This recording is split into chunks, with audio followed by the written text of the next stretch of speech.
कहा जाता है कि हनुमान जी ने भी एक बार अपना स्वयं का रामायण लिखा था, लेकिन उन्होंने अपनी ही रचना को समुद्र में फेंक दिया। रावण वध के बाद जब भगवान राम अयोध्या लौट आए, तब हनुमान जी हिमालय की ओर चले गए।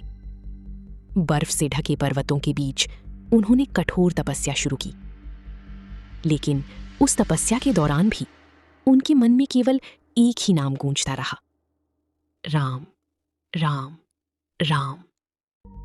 अपनी इसी अटूट भक्ति में डूबे हुए एक दिन उन्होंने एक पत्थर पर अपनी नाखूनों से राम कथा लिखनी शुरू की। न कोई कागज था, न कलम, सिर्फ उनकी भक्ति और समर्पण। सालों तक हर दिन, हर क्षण उन्होंने उस पत्थर पर रामायण को उकेरा। यही हनुमान रामायण के नाम से जानी गई।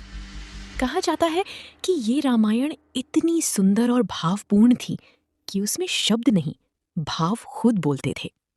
एक दिन महर्षि वाल्मीकि अपनी लिखी रामायण लेकर हनुमान जी के पास आए, लेकिन जब उन्होंने हनुमान जी की रचना देखी तो वे स्तब्ध रह गए।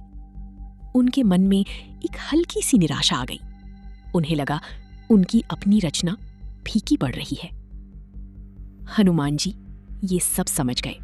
बिना कुछ कहे उन्होंने एक कंधे पर वाल्मीकि जी को और दूसरे कंधे पर अपने लिखे उस पत्थर को उठाया और समुद्र के किनारे जाकर एक ही क्षण में अपनी पूरी रचना समुद्र में फेंक दी। सोचिए, जिसे बनाने में वर्षों लग गए, जिसमें उनका पूरा हृदय बसा था, उसे उन्होंने एक पल में त्याग दिया। क्यों? क्योंकि उनके लिए अपनी महानता नहीं, बल्कि वाल्मीकि जी का सम्मान ज्यादा महत्वपूर्ण था। कहा जाता है कई वर्षों बाद उस रामायण का एक अंश समुद्र तट पर मिला, जिसे महाकवि कालिदास ने पढ़कर पहचान लिया कि ये स्वयं हनुमान जी की रचना है। तो सोचिए, अगर वो रामायण आज भी होती तो शायद दुनिया की सबसे अद्भुत कृति होती। लेकिन हनुमान जी हमें ये सिखा कर गए, सबसे बड़ा बनना जरूरी नहीं, सबसे बड़ा दिल रखना ही असली महानता है। अगर आपको ये कहानी पसंद आई हो तो लाइक करें और कमेंट में लिखें, जय श्री राम, जय श्री राम, जय श्री राम।